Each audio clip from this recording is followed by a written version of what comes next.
এবার আমরা নরসিংদীর লং মার্চ কর্মসূচির খবর জানব। বিএনপির Dhaka to Agartala long march কর্মসূচি নিয়ে ঢাকা সিলেট মহাসড়কের নরসিংদী অংশের সার্বিক পরিস্থিতি সম্পর্কে বিস্তারিত জানিয়েছেন নরসিংদী প্রতিনিধি Sohag Mia. Dhaka to Akhaura long march কর্মসূচির অংশ হিসাবে আজকে নরসিংদীর ঢাকা সিলেট মহাসড়কের সবচেয়ে ঐতিহাসিক যে জায়গা, জুলাই বিপ্লবের যে ঐতিহাসিক জায়গা জেলখানা মোড়ে আমি অবস্থান করছি।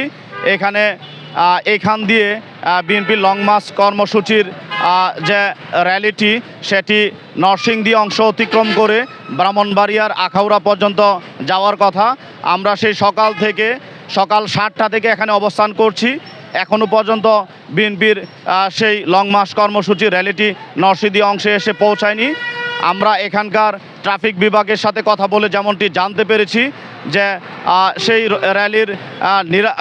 র্যালির অতিক্রম করাকালে এখানকার যাত্রীদের নিরাপত্তার জন্য ট্রাফিক বিভাগের পক্ষ থেকে নিরাপত্তার জন্য বাড়তি কোনো নিরাপত্তা ব্যবস্থার কথা এখনও পর্যন্ত তাদেরকে দিক নির্দেশনা দেওয়া হয়নি।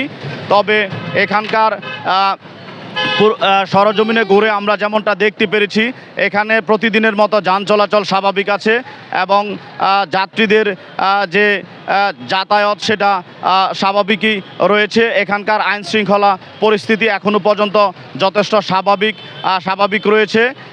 আপনারা জেনে থাকবেন যে বিএনপির পল্টনের কার্যালয় থেকে ছাত্রদল, স্বেচ্ছাসেবক দল, যুবদল তাদের একটি লং মার্চ কর্মসূচি নরসিংদীর 52 কিলোমিটার অংশ অতিক্রম করে পার্শ্ববর্তী জেলা ব্রাহ্মণবাড়িয়ার আখাউড়া পর্যন্ত যাওয়ার কথা।